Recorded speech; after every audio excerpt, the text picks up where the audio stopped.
ये है, मैं पत्थर का देवता, मैं पत्थर का देवता, मैंने कभी कहा भी नहीं कि तुम मानो मुझे देवता, मैंने कभी कहा भी नहीं कि तुम मानो मुझे देवता। छैनी हथौड़ी से मेरे अंगों को सहनी पड़ी वेदना। क्यों? मैंने कब चाहा था देवता बनना? क्यों मैंने कब चाहा था देवता बनना?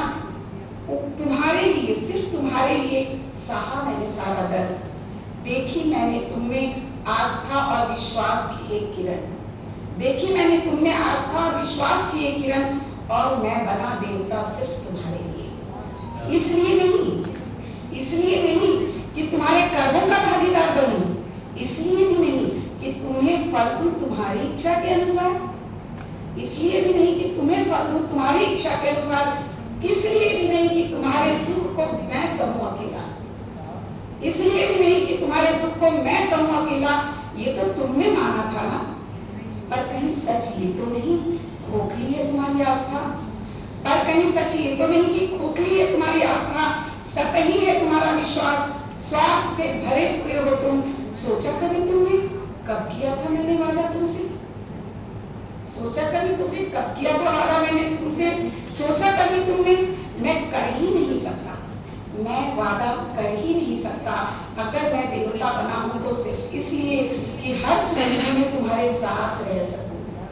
अगर मैं देवता बना हूं तो सिर्फ इसलिए कि तुम मेरे कंधों पर सर रखकर रो सको। अगर मैं देवता बना हूं तो सिर्फ इसलिए कि प्रकृति के पंच तत्वों का एक रूप, एक ऊर्जा, एक विश्वास, एक श्रेष्ठता का प्रतीक, जिसे परम कहते हैं, जो दृष्टा है करता नहीं, जो दृष्टा है करता नहीं, जो समष्टि में व्याप्त है किसी एक का नहीं, जो न्याय और अन्याय जानता है, जो सही और गलत मानता है, जो सत्य और असत्य समझता है, पर जो करता नहीं भोगता भी नहीं, पर जो करता नहीं भोगता भी नहीं।